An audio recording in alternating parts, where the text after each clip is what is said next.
Okay.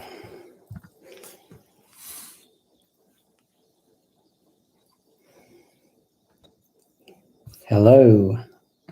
Good to be back with you, and looking forward to this live. So I've actually just finished my presentation about an hour or so ago at the Polyglot Gathering. I was talking about languages there as well. My presentation was called Why Learn Cornish? And it was sort of going into why learn languages generally. And a few of the questions that came up while I was preparing that, and also recent weeks, were about how you actually start learning a language. And it's a question that I get quite often, and I think it maybe deserves its own sort of airtime. So that's why I decided on this idea of, why learn? Well, not why learn, sorry.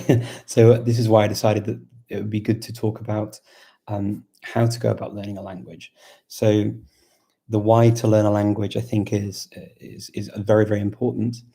The reason why you're learning a language, and to make sure that you're very sort of conscious in that in the beginning, is also an important thing. And you can definitely check out the Polyglot conference, the Polyglot Gathering presentation that I did as soon as it comes out, and you'll be able to see that and see what you think. And I'd love to hear your feedback as well, of course. So yeah, thank you for coming, and for your questions as well on YouTube. I got some questions before we started, just to get the ball rolling. I'll start first of all with some of my thoughts on starting a new language. Now, whenever we choose a language, and of course choice is important in that it dictates sort of our motivation and the level to which we would hope that we can learn a language, right? So that would sort of determine how far we go with the language learning itself. Now, when you actually learn it, I think the very important thing is to know what kind of materials you have available, and how you choose the materials really depends on the language itself, what kind of resources there are. So many people will ask me, how do I learn German, or how do I learn Spanish, or how do I learn Italian, or how do I learn, and many of these very widely studied languages. And it's a very difficult answer to give for some of these languages, because the amount of materials actually is quite substantial. And so it would be quite difficult for me to honestly say, okay, I recommend this over all of the others, or something else over all of the others. I find that it's more honest to say it's probably a good idea to go to a bookshop, or to a library where they have materials in the language that you're looking to study, and have a look through those materials to see whether or not they are a fit for you. And what you can do is look for things that, like, does it catch your eye? Is it appealing to you as a book? And if you find something boring to look at, the chances are you're actually not going to want to really pick it up. And it might sound quite basic and quite obvious, but it's amazing how we can convince ourselves sometimes that, oh no, this is the one we should get, and then we trap ourselves almost.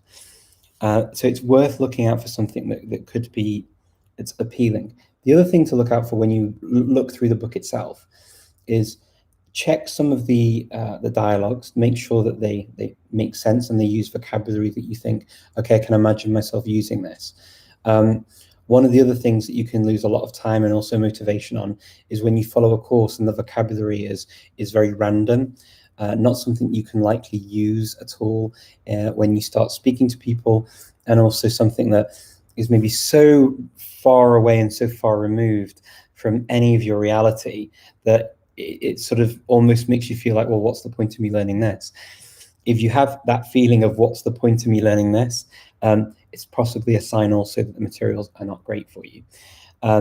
There always will be certain items of vocabulary that won't be as useful. That's completely normal. Sometimes authors put those into books deliberately as a kind of a fun thing. They may have a quirky sense of humor. I remember my teacher at university for Swedish. His name is Philip Holmes, and he wrote the colloquial Swedish book. And we used that as our first year book for learning Swedish. And he's quite a quirky guy. He had a funny sense of humor, and he made his main character called Bill. He worked for a company, Företag, so that made plasthandtag, plastic handles. Now, strangely now, to this day, I remember the word plasthandtag in Swedish because of this character in a book that my teacher wrote. And because I knew the teacher, the words did stick. And it was quite funny because, I mean, otherwise it's a completely useless word, right? When do I ever need to say plasthandtag, plastic handle in Swedish, or indeed in pretty much any other language, except for a language where I'm getting my house done or something, I don't know. But these kinds of words, the random ones, sometimes they do creep in. It's not a problem if they're not so often, and you can kind of just realize that you can gloss over them and carry on with the course and progress without having to memorize them all, because it's sort of the fun, it becomes the fundamental thing of the language. So I would say look through that. Look through also the grammar explanations, because when you look at a language, you want to get an overview of the language itself and to see how the language works. Now, if you know that the language has got some sort of tricky grammatical features in it that you're going to need good explanations for, then you will definitely want to check out how they explain the grammar. Is it written in a way that's really understandable to you? Do you get what they're saying? Is it something you think, okay, that actually makes sense in my head, and okay, I'm not going to remember it straight away, but at least I can understand it from the explanation, and then with practice it will become an automatic thing potentially. Those kinds of things are the things I look for when I look at books themselves, like physical books. Now, in the beginning, when you start learning a language as well, you sort of, if you're anything like me, you would get the book, you go through the first like 3 or 4 chapters, and then it starts getting hard. Because you've rushed through the first few chapters of the book. Perhaps you've even skipped the pronunciation guide because you wanted to get to hello and how are you and all these wonderful things to be able to communicate in the language. And I get it. I get that sort of desire, that need, that curiosity, right, to go through and do this. But, and this is a big but, don't.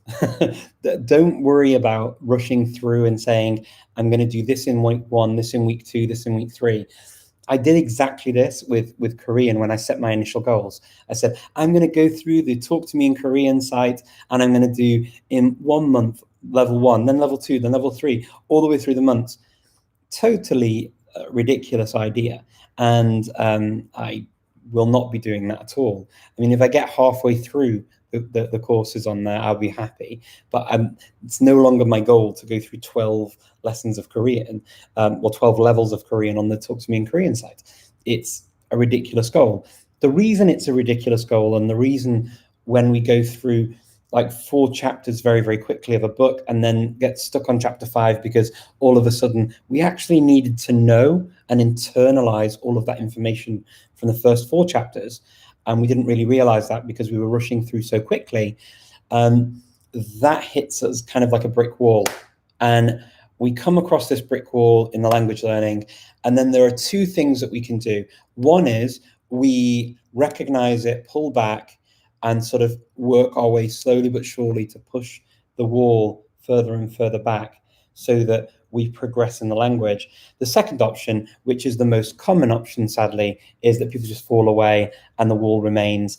That book then remains on your shelf as a reminder of your failure to learn that language, and it shouts at you and screams at you as you walk past it on a daily basis, because remember, the hater inside your head is the worst hater you can possibly have. So you do that to yourself and you're almost kind of hitting yourself over the back for not succeeding in that language.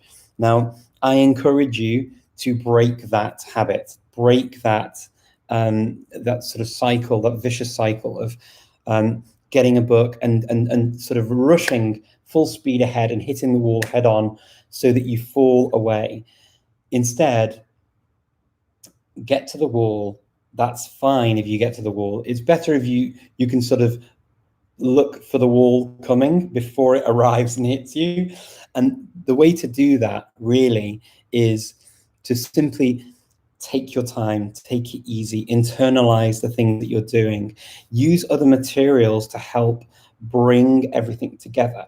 So from my Korean, this is what I've been doing with Korean, okay?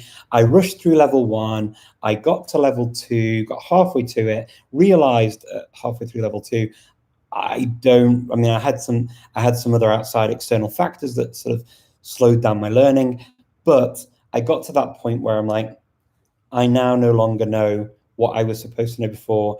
I understood it in terms of when they explained it, I was able to understand and fathom what they were talking about.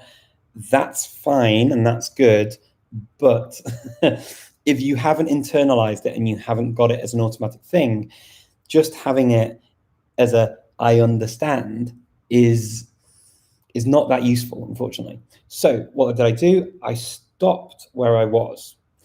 I looked for other resources for Korean. So I found on Clubhouse, I found this group, I found the study group that I've talked to you about before on another video, and I talked about study groups and learning languages with other people. And what that did was actually, I was using different materials that meant that I could put a sort of a block on where I was. So I stopped where the wall was. And instead, I sort of backed off a little bit from the wall, started reading and with this group and doing lots of exercises.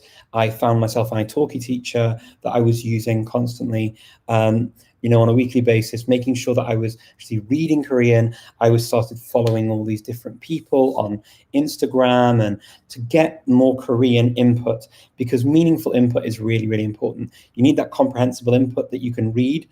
And what's happened now with my Korean is this. The wall is still there to a degree, okay? Now when I go back to the level 2 Korean stuff on Talk to Me in Korean, I get to the wall and actually I find that it's moving. Slowly, but it's moving. And the reason it's moving is because I've looked at other external resources to supplement my learning so that it's not all about me just focusing and fixating on one goal to get through the course as quickly as possible. The beginning stages of any language are all about making sure that you have enough input so that this becomes automatic.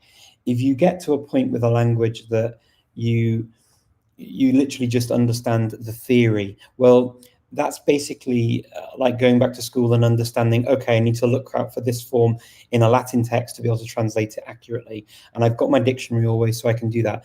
The difference between doing that with a language like people would do many, many years ago with Latin at school and with a modern language like Korean, or you name your language, the difference is these are modern, spoken, everyday languages that are living, that have a culture, a modern culture behind them, people who speak them and use them on a daily basis, and you can interact with them and with what they put out online.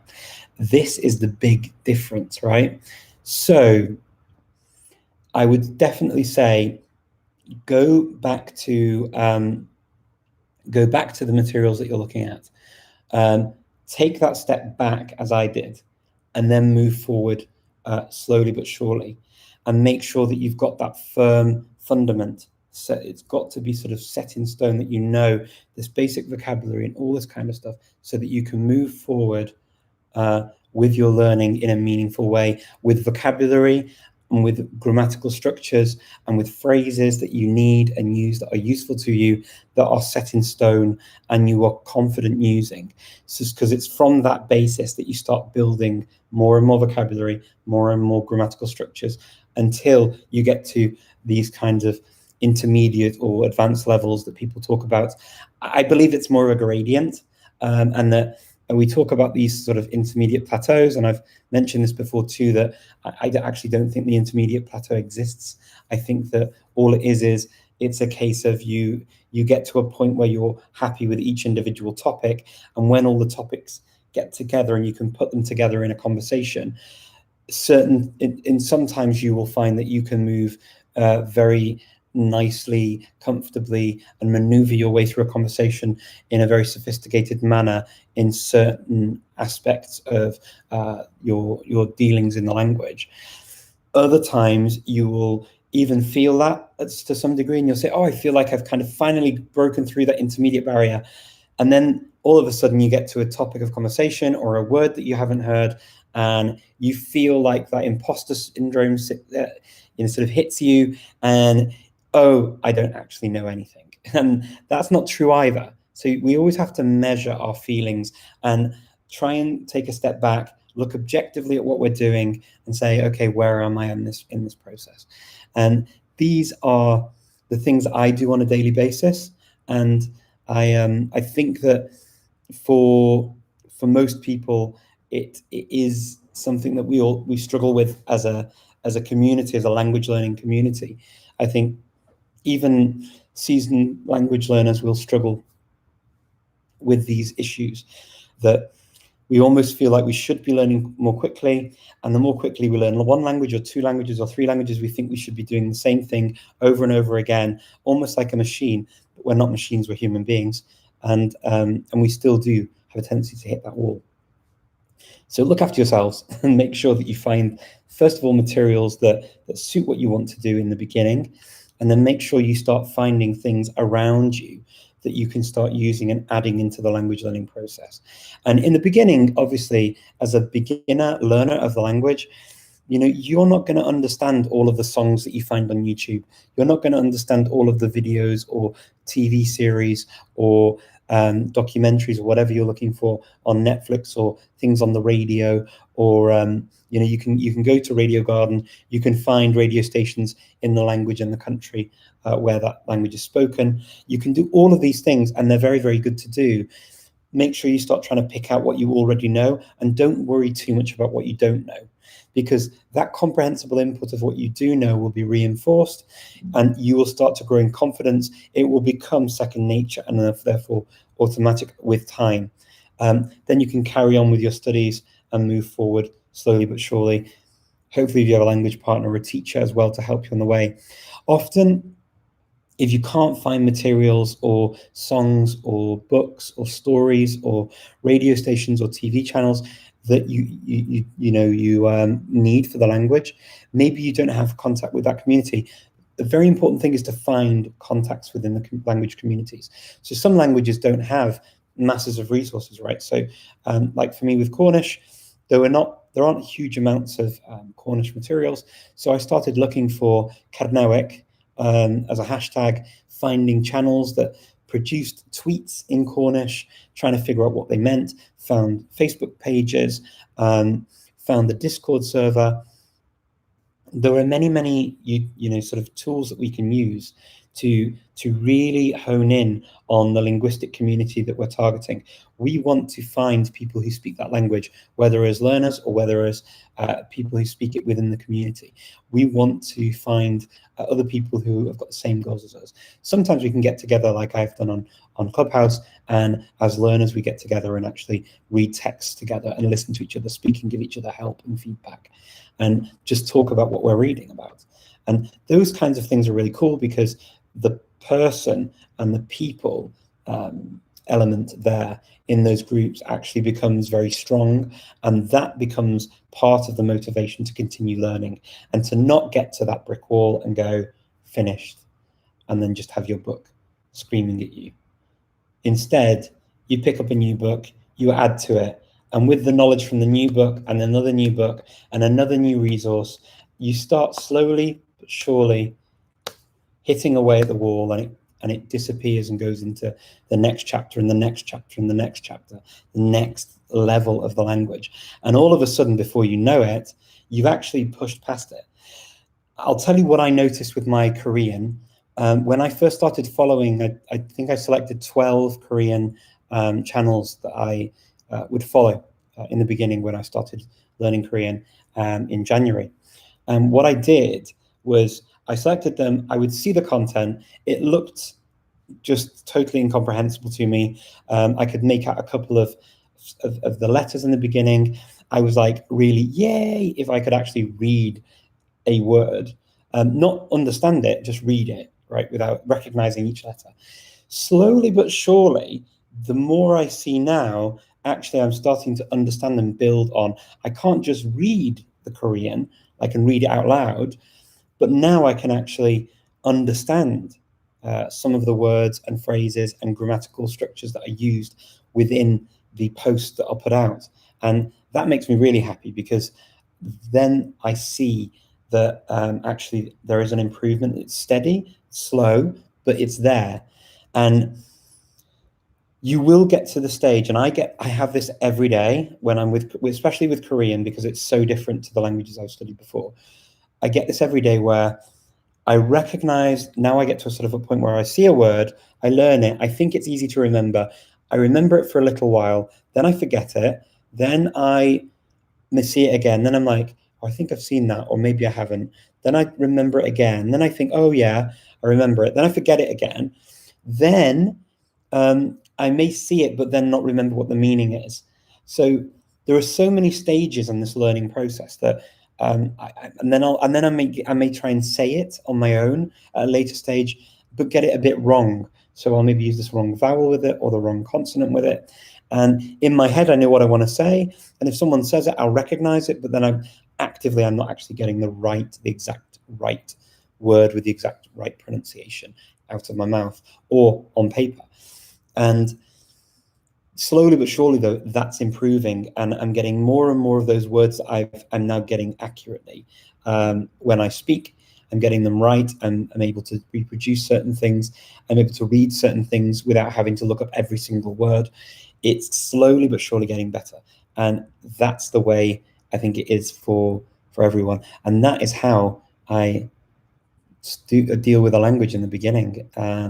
It's a slow and arduous process. I'm not going to pretend it isn't. It is. And I hope that that was useful. I'm going to start looking at the questions now, because I saw that I had some questions.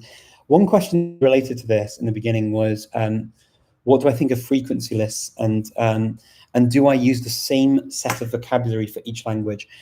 So frequency lists, in and of themselves, some people use and enjoy using and find them useful. I don't use them actively myself. I just don't. Why? I don't know. Sometimes I find actually that words that I need to say in the beginning when I start learning a language are not necessarily frequently used words. Potentially things to do with the work I do, my family situation, the country I live in, the languages I speak.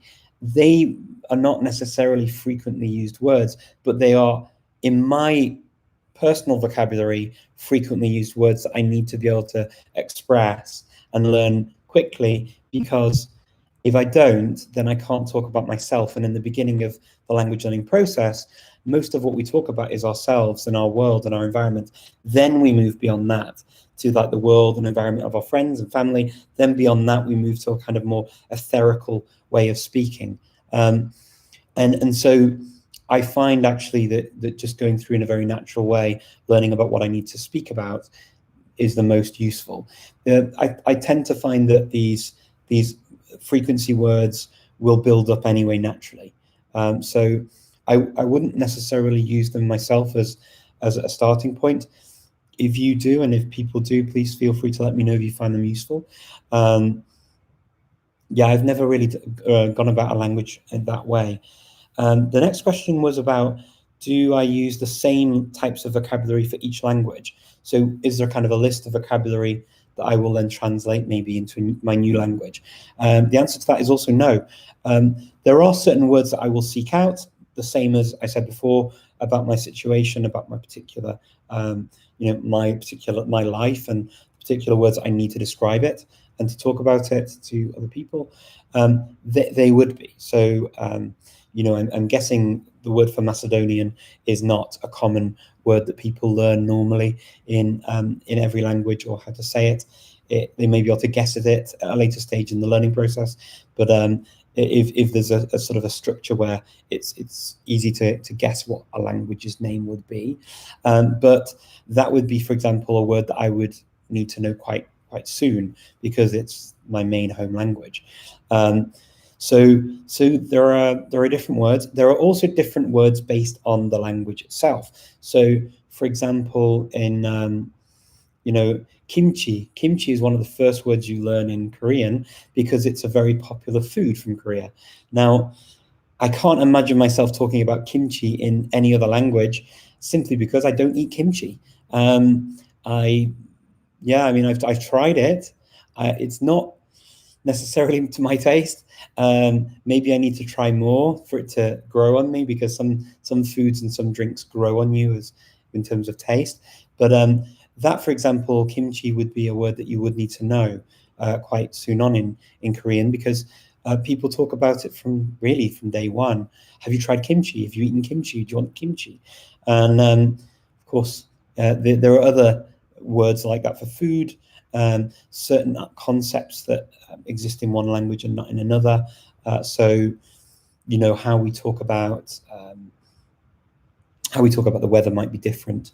For example, learning Arabic or learning Thai, talking about the snow, unless you're sort of, especially if you're based in somewhere like Thailand or somewhere, I guess the word for snow doesn't come up that often unless you really want to talk about, back home in my country where it used to snow all the time, unless you're talking about it in that way.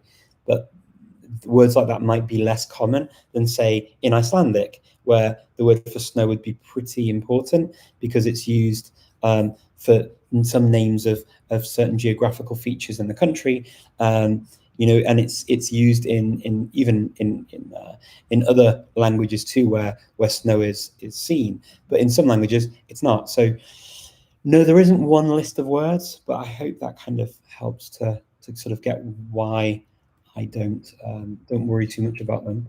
I tend to go with what the information is available. I try not to go too far away from the vocabulary I'm presented with unless I really need to know it. And the reason is when you're in the beginning stages of learning a language, if you drown yourself in too many words, it can become overwhelming and it can actually destroy your motivation.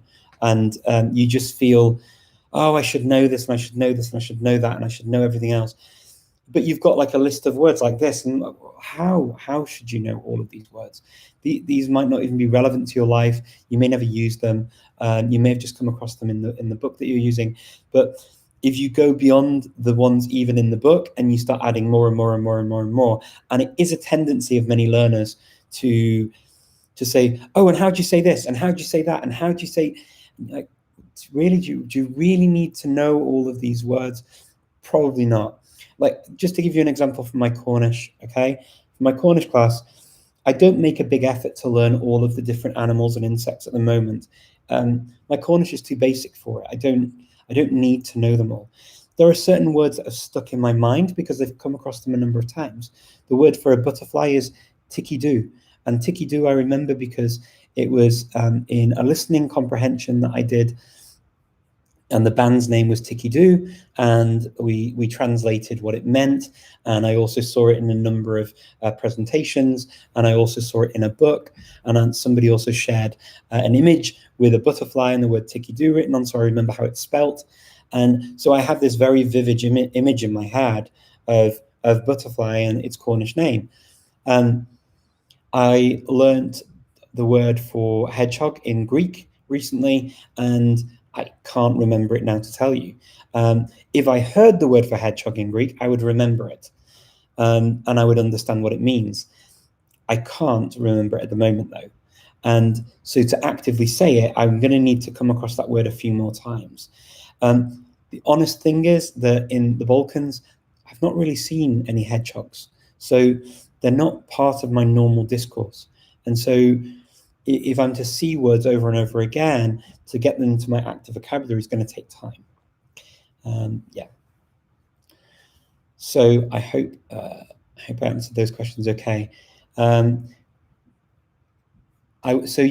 think using the same word list for every single language, it could get quite consuming and tiring. The other reason is that as well, certain languages would use certain words over others. So let me give you an example. in English, for example, at home where I'm from, we would use the word bird, of course. Bird is a common word for a bird. But we would actually use all of the individual names of birds. So we would, my mum or my family would never say, oh, there was a bird in the garden. They would tell me what kind of bird it was, and they would use the name of the bird. So they, for me, were very common words that I would hear and use all the time. So I actually found that for me, they were important words for me to learn when I started learning a new language. So when I was learning French and Spanish and German and Dutch and all these languages, I always learned all these words for the different types of birds because I thought it was important.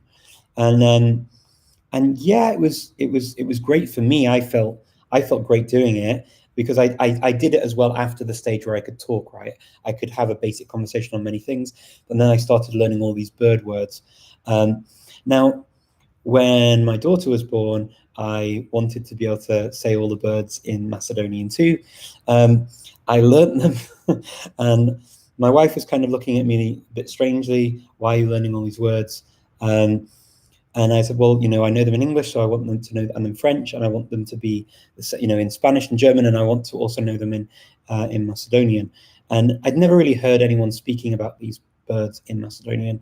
The only words that they use for birds really on a daily basis are the words for sparrow, the words for, I guess you'd hear, sparrow, seagull, you hear quite a lot, even though we don't really have seagulls, but there's a bus company called Galeb, which is the word for a seagull. And then you may hear some other bird names, but not many. The most common one is sparrow. Now, when I learned these words, I learned some of the words of birds that are here.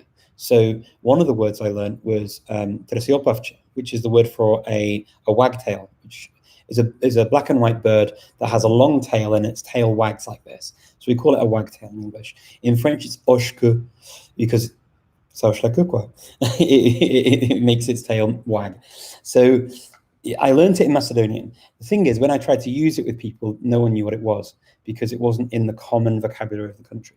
And this happens with many words. So this happens not just with birds, but with other items of food, things that are important to us but don't exist in the other culture or are not commonly used in the other culture or are common concepts. For example, in the Balkans, the idea of assertiveness, we have aggressive, passive, and assertive in the middle. This concept doesn't really exist so much here. So if you were to talk about assertive behavior in Macedonian, people would be a bit confused. So there are certain ideas that seem fundamental to a language or languages that we speak, but then when you learn a new language, they completely drop away. So that's kind of why I don't go for trying to do everything in every language. I wait to see which words are important to the new culture.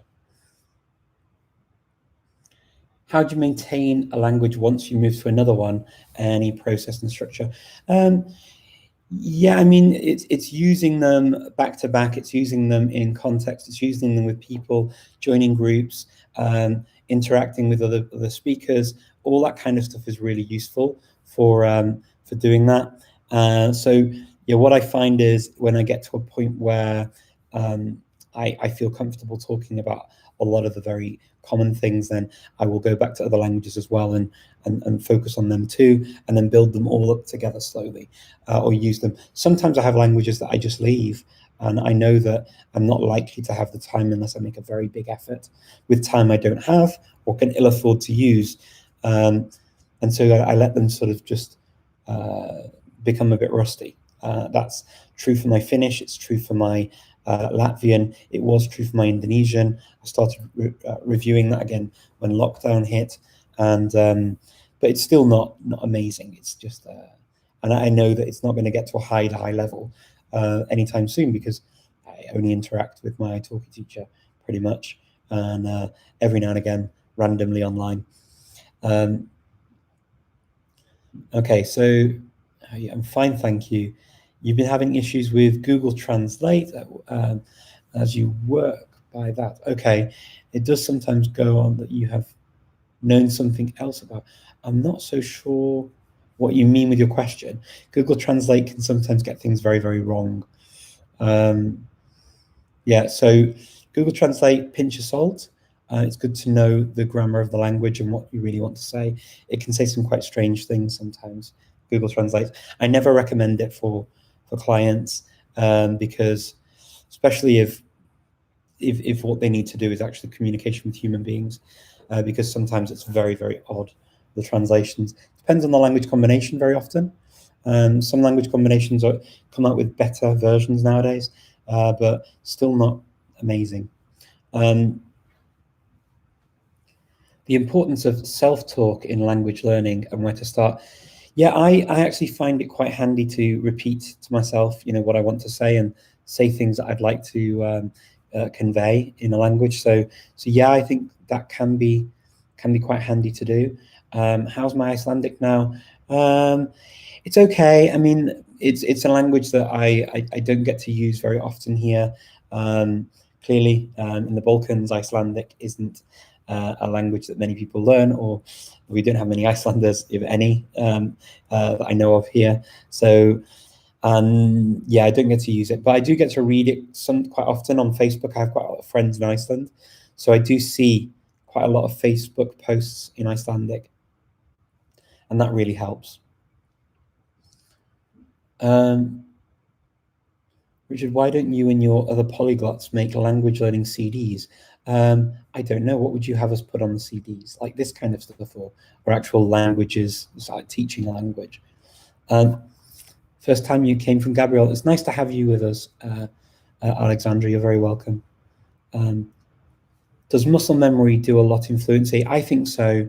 I think muscle memory being sort of when you've got something to the point that it's become automatic. And this is what I talk about is, there was one thing I read many, many years ago in an old Teach Yourself book, and it said, language learning is overlearning. It literally means that it's got to the point that you've seen and heard and produced something in the language so often it just becomes automatic.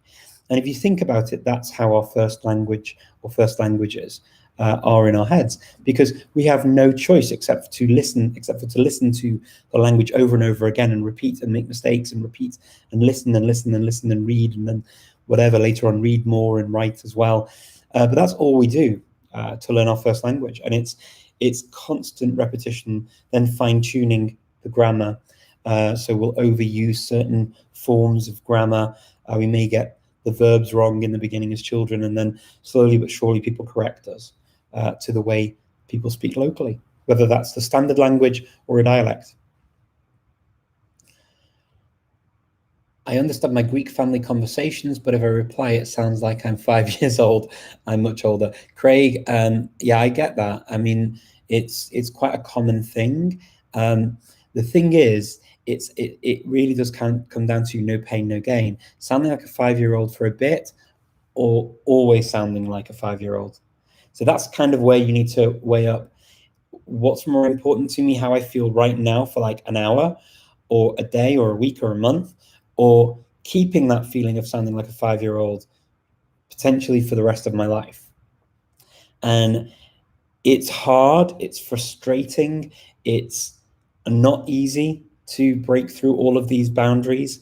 Anyone that tells you that you sit down, you learn it, and you're perfect and it's amazing, you can get quite good, of course, but anyone who's gone through this process will have been through all of these pain barriers that you get, getting things wrong constantly, being corrected on the same things over and over again, feeling a bit stupid because you got it wrong for the 100th time.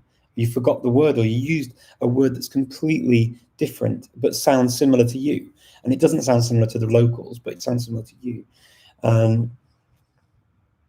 All of this stuff happens over and over again. So I would say just grin and bear it and just practice and push through that pain. Let me see. Okay. Just a contact weekend. Okay, I can see some nice comments there amongst yourselves. That's lovely. Alexandre from Brazil, your Portuguese. Thank you for saying nice things about my Portuguese. I really appreciate it. Thank you, Alexandre. Thank you. Okay,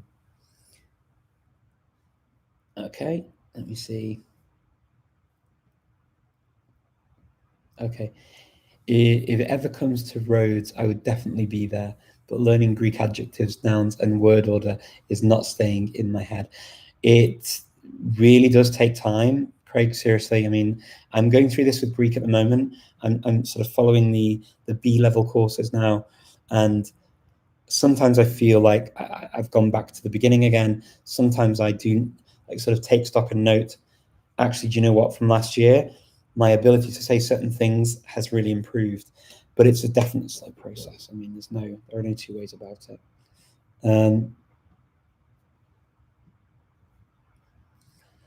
Nice to see you all. Thank you for joining.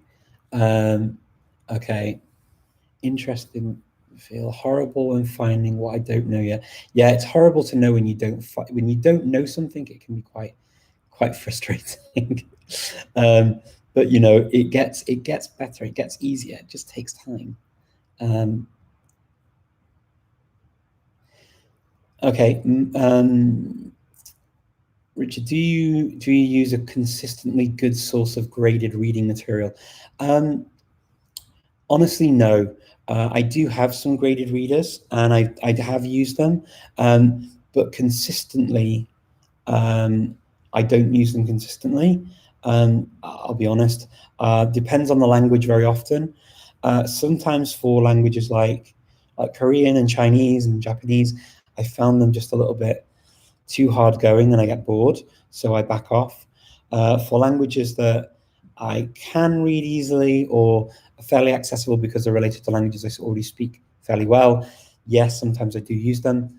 But then often I will find that I can just use sort of news stories or articles I want to read about instead, and the radio and stuff like that, and songs and shows.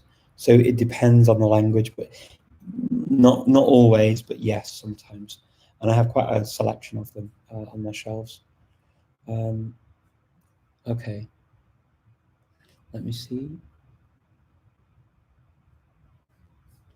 你什么样？我很好，谢谢。Out of curiosity, is Macedonian like Portuguese to Greeks, Spanish? I hope that makes sense. So Macedonian's a South Slavic language, so it's has a lot of Turkish in it, and it's related to Bulgarian. Is the closest language in terms of grammar. We also have a lot of Serbian words as well that we use in sort of in colloquial speech, and so it's kind of I mean, there are differences within each of them, but for example, from Macedonian and Serbs, you can understand each other pretty well, and with Bulgarians, you can understand each other pretty well. They're fairly mutually intelligible with those two languages. But then we have, probably, I would say, more Turkish words than those two. And then Albanian also has a number of Turkish words, and there are words in common as well. But it's fair. I think Bulgarians can understand to a degree. If they watch comedy in Macedonian, they can't follow it properly unless they've had experience with Macedonian. With Greek, it's very different, obviously. There are certain words we have that are from Greek. We have one of our words for rose is trendafil, which is from the Greek word triandaphilos, which is obviously trianda is 13 Greek, and philos is the petals on the rose. So we say trendafil, but many people here don't know that's Turkish. They just say it. Trying to think, are there any other comparisons I can make? Hope that answers your question there, Craig.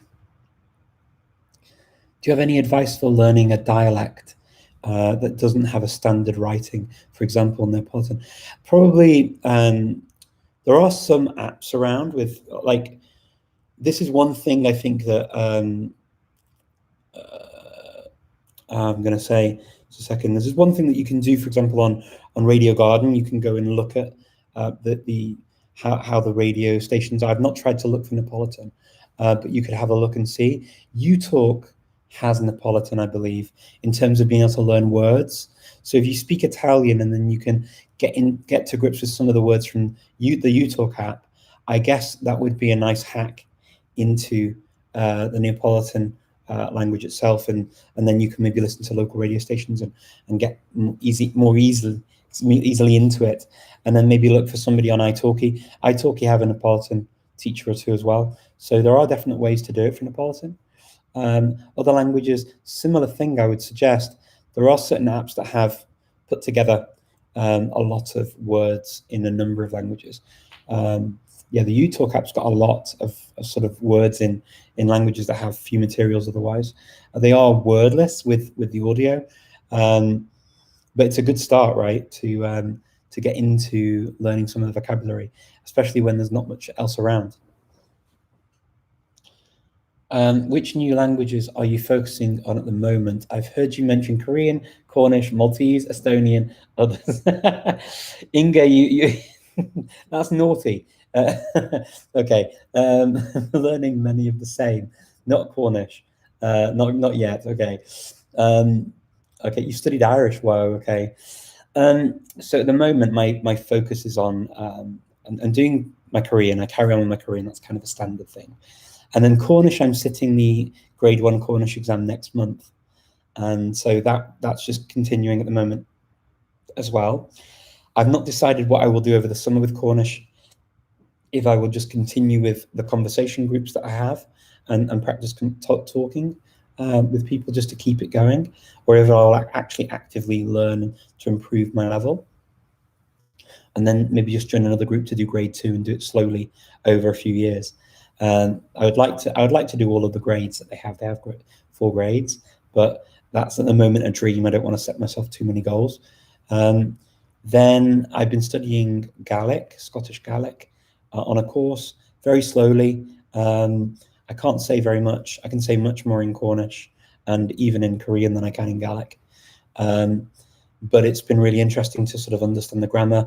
We've mainly really looked at the grammar so far, and it's been very interesting, but very different goal, not really the communication that I normally go for. And then I've been working on in sort of just keeping up my Greek, Turkish, and Albanian while I can't really be freely able to travel as normal. And then what else have I been doing? I've dabbled in a few languages just to play, but nothing serious. And then, yeah, Maltese, I sort of wrote that as a language I'd love to wake up speaking because I just think it sounds so cool. I like the sound of Maltese. I just really like it. And yeah, I keep going backwards and forwards with Maltese. So yeah, I'm studying it. Doesn't feel so serious, but I would like to change that. I would love to speak it, I think. Yeah.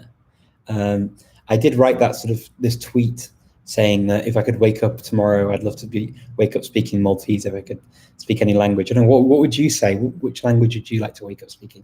I know it's a bit of a sort of a silly question, but I get asked it a lot, and I used to always say, oh, I couldn't choose. But actually, you know, I would love to wake up speaking Maltese. It'd be so cool. There are a number of languages that I could add to that list, and wouldn't just be one. But I'd just come out of a Maltese italki lesson, and I just started thinking, wow, it'd be so cool to speak this language tomorrow. And many of the comments actually came up saying, yeah, but you miss out the process of learning. Well, do you really? Because you speak the language and you can still explore the language after you speak it, can't you? You can still learn new things. But waking up speaking Maltese would be super cool because you'd have such an interesting sort of base from which to sort of look at other Arabic, Arabic dialects, as they're called, the Arabic languages. It would be super cool to explore from a base like Maltese. I would love that. I mean, I hear that the Tunisian dialect is actually fairly similar, most similar. So I would love to do something like that. But yeah, I mean, I'd love to go into a number of languages. At the moment, it's just sort of being realistic about what's possible. So I think Cornish is realistic because it's similar to Welsh. So picking up Cornish isn't a great taxing thing for me to do. Korean is, and therefore I need to have many study sessions all through the week. Otherwise, it backslides very quickly. And then, yeah, the other ones, yeah, they're just kind of slowly plodding along and getting there. I'd love to do Irish at some point and Manx. I want to do the other Celtic languages now. It would be so much fun to do. Amazing when you sort of start this and you get through. Okay, let me see. Scottish Germanic. Shema Richard, did you spend much time in Wales speaking your Welsh, or was it mostly online? Diolch o dde Gymru. Dwi'n dod o Gymru'n wreiddiol, Paul, o Gaernarfon. Felly, nes i dysgu'r iaith yn Nghymru, ac wedyn, dim yn y teulu, ond wedyn, dim ond efo S4C, Radio Cymru ac ti, yn y Wythgrig, yn Cymru Gogledd, Gog dwi. Ond dwi ddim yn defnyddio'r Cymraeg a lot rwan. Llawer amser dwi'n siarad, yn y tŷ, da ni'n siarad Macedoneg, Saesneg, Ffrangeg, Sbaeneg ac Almaeneg. Ond Cymraeg, dim ond rwan ar y we efo'r pobl, Zoom ac y ti. Ond mae gen i hefyd a lot o bethau'n Gymraeg yn y tŷ yma. Llyfrau ac y ti. A dwi'n defnyddio'r laeth tipyn bach, ond just, story Gymraeg. Okay, is Irish and Scottish Germanic? So Irish is Celtic, and Scots is Germanic, and Scottish Gaelic is Celtic. So there are there are three languages spoken in Scotland. There's Scottish English or English, Scots, and Gaelic, Scottish Gaelic. They're the three languages. Two Germanic and one Celtic. Thanks for the advice I gave you back in January. I've been studying German ever since, up to 3 hours a day. I really feel like I'm progressing. Tapalith. Oh, that's fantastic. We're very welcome. I'm so glad that you're doing well with it. That's great. It's really, really nice to get that kind of feedback. I love it. Absolutely brilliant. Kindly share your opinion about the Loom of Languages by Bodmer and get fluency in several languages at the same time. I don't know what the Loom of Languages is. But getting fluency in several languages at the same time, a lot of work, I guess. Don't know how easy it is to do that, because your brain can only sort of deal with a certain amount of words and new information at one time, and to process it and then to turn it into something active and kind of fluid takes some time, I think. So I'm not sure. Yeah, I'm not sure. I like that you like my Welsh there. That's so cool. That's nice to hear. Okay. Es un problema aprender un tercer idioma que es muy parecido a su segundo idioma. Por ejemplo, si aprendes italiano, entonces español. Sí, a veces sí que es un poco complicado. Hay que tener un nivel bastante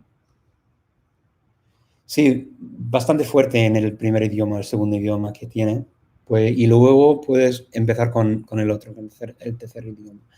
Y así que va a funcionar bastante mejor, digamos. Pero hay que fijar mucho en mi opinión, la pronunciación, el acento, en el idioma. Para mí, por ejemplo, con el italiano, yo empecé a aprender el italiano después del español y el francés, y luego estaba aprendiendo al mismo tiempo el portugués y el portugués y el italiano. Y estaba en una universidad, en la Universidad de Verona, en Italia, para aprender mejor el italiano. Pero aprendí bastante de los españoles, los hispanoparlantes, que estaban hablando un italiano con un acento muy fuerte, español, porque me di cuenta que realmente sí que hay que hacer una diferencia bastante marcada en cada idioma para poder diferenciar no solamente los idiomas en la cabeza, pero también el vocabulario, la gramática y tal y cual. Y practicar los dos idiomas a la vez te va a ayudar mucho más tarde. Waw, Caernarfon. Dyn ni ddim yn gwybod. Ti'n gwybod rwan? Okay. Sorry, guys. Bendigedig. Yeah, diolch. Diolch, Paul. Goosebumps listening to Welsh. I love it. I love that you like Welsh. That's so nice. What's your take on language exams? I actually really like language exams, just because I enjoy taking exams. I'm a bit strange in that way, I guess. Some of my friends really hated them at school, but I used to really enjoy taking exams. The thing I like about exams is this, right? It doesn't matter what you get or how you do, really, because you can always redo it. So I don't feel any pressure when taking an exam. If I fail it, I fail it. If I don't get a very good mark, I don't get a very good mark. That doesn't define me as a human being, as a person, or as a language learner. I don't let exams define me. Exams are a really cool thing for me, personally, to go through all the materials that I've learned, know what people want me to say or expect me to say or do or understand at a level. And it means that I can ring fence the level that I'm at and make sure I learn what I need to learn to do as well as I possibly can in the exam. The result, all that shows me is, have I learned the materials to whatever degree? Is it, do I know 100% of the materials? Do I know 90% of the materials? Do I know 60%? Whatever I know, I accept, and then I can build on it, because the difference between languages and pretty much any other subject is it doesn't really stop with what you learn in the beginning. You have to keep building on it constantly. And so it's not like you go off into a different direction. It's kind of that. And so when you do exams, the exams keep building and building and building. So that's kind of where I am. Yeah, with exams. I'm looking forward to my I'm looking forward to my exam actually in Cornish. We did a mock exam for the oral on Friday, and I hadn't prepared what I was going to say, but I just spoke because I've been going to these conversation classes, and now I can freely say quite a lot in Cornish. It's not amazing. I mean, I'm kind of like an A1, A2-ish level, but I can say quite a lot of like things without preparing in Cornish, and so.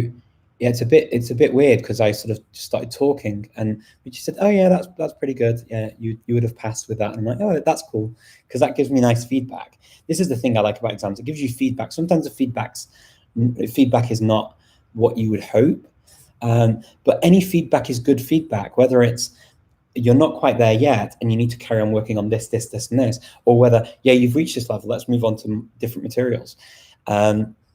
It's cool to get that feedback, I think. But yeah, as I say, I may be on my own here, and I understand if I am.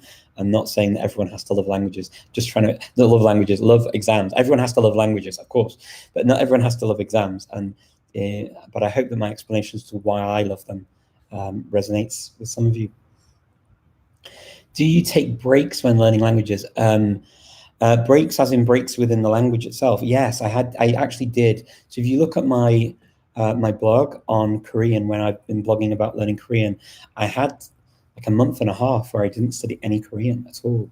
I had a lot of things going on, and I had to take a break. I had no choice. So it was unfortunate, but it's just the way it is, and life is like that sometimes. Things happen, you can't stop it. So you just have to accept it and acknowledge it and move on. But yes, I have taken breaks. Sometimes I've taken breaks because I've sort of done what I wanted to do, and then I've gone back to it.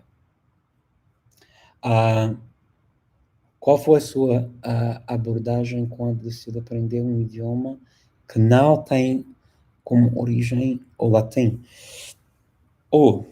Isso é uma coisa bastante difícil para dizer. Como, por exemplo, o chinês para mim um curso ajuda muito para fazer isso, porque tem os materiais com o professor, a professora, para fazer alguma coisa muito concreto e para continuar com os estudos em uma forma mais natural, mas também o tempo é uma coisa já decidida pelo professor, pela professora. Então eu posso somente esperar e não pensar em nada e continuar com os materiais, com as palavras, com a gramática que decidiu o professor ou a professora. Então, isso para mim ajuda muito para fazer isso, porque com outras línguas fora das famílias que eu sei falar muito bem, é bem diferente. Então, eu tenho que pensar muito mais em como reproduzir a pronunciação, as palavras, como usar as palavras, a gramática e tudo isso junto. E isso para formar um idioma para comunicar as minhas ideias numa língua diferente. Então, isso sim, mas tarda muito tempo para fazer isso. Então, para mim, há algumas línguas que eu aprendi assim, sabendo muito pouco da língua, das famílias da língua. Então, como sou sempre assim. Com materiais, às vezes, também desconhecidos. Assim.